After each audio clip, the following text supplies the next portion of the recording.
জীবনে সবচেয়ে বড় ভুল আর বদ অভ্যাসে আড্ডা দেওয়া। আড্ডা নিয়ে প্রতিবেশীদের কমপ্লেন আর কমপ্লেনের শেষ নাই।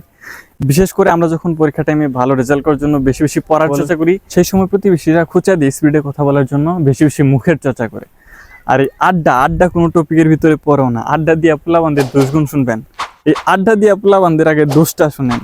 আর এই আড্ডা দেওয়া পোলাপানের দোষগুলো হলো অপ্রয়োজনীয় কথাবার্তা বলা, কথার প্রত্যেকটা লাইনে লাইনে বিসি বিসি ওয়ার্ড উচ্চারণ করা, অন্যকে নিয়ে সমালোচনা করা, 2 মিনিট বস্তাপচা বক্তব্য দিয়ে বন্ধুকে কেরিয়ার নিয়ে টেনশনে ফেলে দেওয়া, পড়ালেখা বাদ দিয়ে দীর্ঘ সময় কেরিয়ার নিয়ে চিন্তা করা, তারপর তাৎক্ষণিক অকার্যকর প্ল্যান করা। আর সেই অকার্যকর প্ল্যানগুলো হলো টিকটক বানানো, ভিডিও বানানো, ফ্রিল্যান্সিং ও অনলাইনে টাকা ইনকাম করা, রাস্তায় কোনো মেয়ে দেখলে ইচ্ছে করে হাই বলে দেওয়া, কেউ কেউ আবার প্রেম ও নেশায় আসক্ত। আড্ডা দেওয়া পোলাপানদের খারাপ গুণ তো শুনলেন, এবার এদের ভালো গুণটা শুনেন।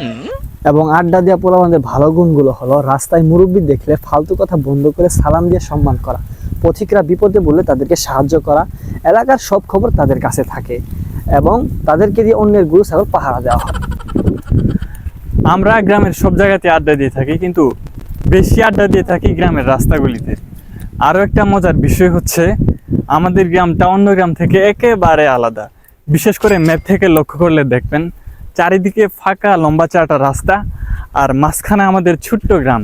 আড্ডা দেওয়া পোলাপানদের অনেক দুষ্গুণ থাকলেও আড্ডা দেওয়া আমার খুব ভালো লাগে। আড্ডা ছাড়া ভালো লাগতো না, একটা না একটা আড্ডাবাজ বন্ধু পাশে থাকতোই। আড্ডা দেওয়ার সময় বন্ধুদের চোখের দিকে তাকিয়ে কথা বলার দৃশ্যটা মানে কি বলবো, অনেকটা আবেগের একটা বিষয়। আরেকটা কথা হচ্ছে আমরা ছেলেরা সবসময় ভালো লেভেলে আড্ডা দিয়ে থাকি, কিন্তু আপনি কি জানেন মেয়েরা আড্ডা দেওয়ার সময় কোন লেভেলে আড্ডা দিয়ে থাকে? তারা আড্ডা দেওয়ার সময় অনেক ভয়ঙ্কর লেভেলে আড্ডা দিয়ে থাকে, যা রূপ কথার গল্পে 7 থেকেও ভয়াবহ। আল্লাহ জানে তারা আড্ডা দেওয়ার সময় কি কি বলে। যাই হোক, আড্ডা নিয়ে তো অনেক কথা বললাম, চলেন এবার আড্ডাবাজদের ভবিষ্যৎটা দেখে আসি। আড্ডাবাজদের ভবিষ্যৎ দেখবেন? চলুন আগে আপনাদের দেখে আসি। অল্প একটু অন্ধকার, তাই না?